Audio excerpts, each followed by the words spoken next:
the heroism of just a simple Jew living in the land of Israel. You never would have known that there are superheroes that walk around us and they don't have capes and they don't have superpowers. Because to be courageous when you have a superpower isn't really that courageous. But to be courageous when you're just a guy and those bullets can go right through you and take you out of this world, that's true heroism. And so this is a story of a man named Rami Davidian. And here's a picture of him. He's 58 years old.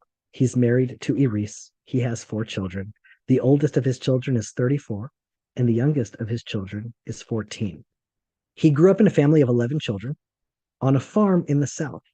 His parents were from a that kind of the Kurdish country. That's like the region around Iraq, around like the area of Turkey. It's like a little bit undefined. And their mother tongue was Arabic. And he grew up in Israel speaking Hebrew and working the land. And they had chickens and they lived on the farm, and that's how they made their living. And they lived a hard working, simple life connected to Eretz Israel, traditional believers in God.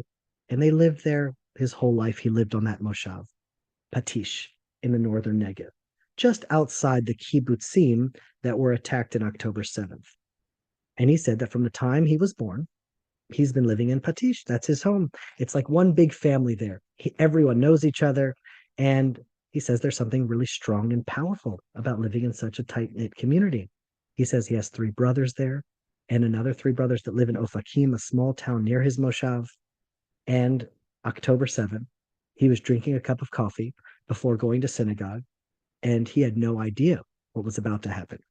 At 6:45, he gets a frantic call from his friend who was begging him on the phone, Rami, there's a balagan. You live close. Go and drive and get the son of one of my friends. He's right by the music festival near Re'im. I told him, Sababa, no problem. He sent me the location and I went driving, not really knowing that much of what was going on. And after driving a few hundred meters, I see a car on fire with people shot inside. I get back in the car and call the police, but there's no answer. I thought maybe this was some sort of attack between Bedouin clans in the south, so I just continued driving. After a kilometer or so, I see exhausted young men and women running in panic in all directions. I shouted at them, come to me. And I started picking them up. They crammed into the car as much as possible.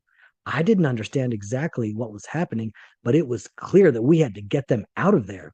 In the process, I called my son-in-law and other people from the moshav that I live in, and I told them that I needed help and that they should open up the shelters in the moshav and take care of all of the guys and girls that I was bringing to them. And I wanted these children to get to a safe place. So after dropping them off, he went back, right back to the party to rescue more young people. And all the while, as he's going through hills and valleys, he realizes he's being fired upon by terrorists, and they're running in every direction. They're shooting rocket propelled grenades, missing his car, firing up bullets all around him. His car has bullets penetrating.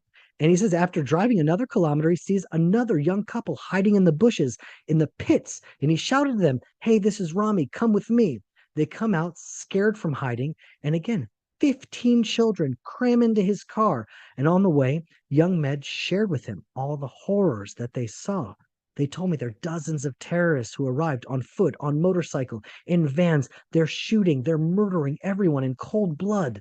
And that's when he finally understood that we were in the middle of a catastrophe. And as the hours passed, he received more and more names of friends who were in distress in the field and needed rescue from the inferno. And due to lack of the response of the police or the IDF, my phone went through everyone and I received endless panicked messages from parents and siblings and worried friends from all over the country, sending him locations on WhatsApp how to find them. And so they wanted to find a police officer. He wanted to rescue whoever he could, but he was unarmed. And he realized there was no choice but to just keep on driving and to try to save as many lives as possible. And all along the road, He's seeing bullet-riddled vehicles on fire, bodies laying on the ground. He said it was heartbreaking. He raised his eyes to the sky and prayed for help from the creator of the world. And in one of the moments, he felt as though God touched him. He got a location from a friend and he went to go and find her. She hid in the field and I drove towards her. She wrote me, "I'm begging you, it's urgent. Come quickly." There were internet outages, so I was on the line with her. I honked my horn and asked her to say according how if she could hear me. Is she close? Not hot, cold. Where is she? She couldn't find him. Finally, 5 minutes, she somehow finally got close to her. He got out of the car and ran towards her. And this is his quote. To my astonishment, I saw her surrounded by 6 terrorists. I saw the armed terrorists, and at first moment I froze in place. I didn't know what I was going to do. But God's hand touched me, and I began to speak with them in Arabic with confidence. I said to them, "How are you? I'm Abu Rami. I'm a Muslim like you. Listen, there's soldiers on the way here. They're going to kill all of us. Let's run away. Give me that girl. I'll take her with me, and you run away there." And after a few minutes of back and forth, they actually listened to me. I quickly put her in my car and drove away. Amit, the girl, was in severe trauma. On the way, I called my wife to receive her and try to calm her down until her family arrived. For the first 48 hours, from 6:45, October 7th, Rami continued, and he rescued more and more people, looking for survivors and rescuing everyone he could, all under heavy fire.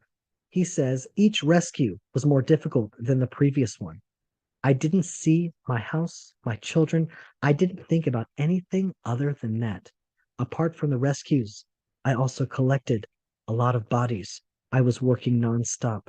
I saw these children as my children, and I was working on automatic, like a machine. I don't know why God chose me, but I did everything that I could. Whoever thought about being a hero anyway? I'm often asked, how did I have the courage to enter an area infested with armed terrorists? And the truth is, I don't know. I'm not a hero. I was unarmed and it was scary.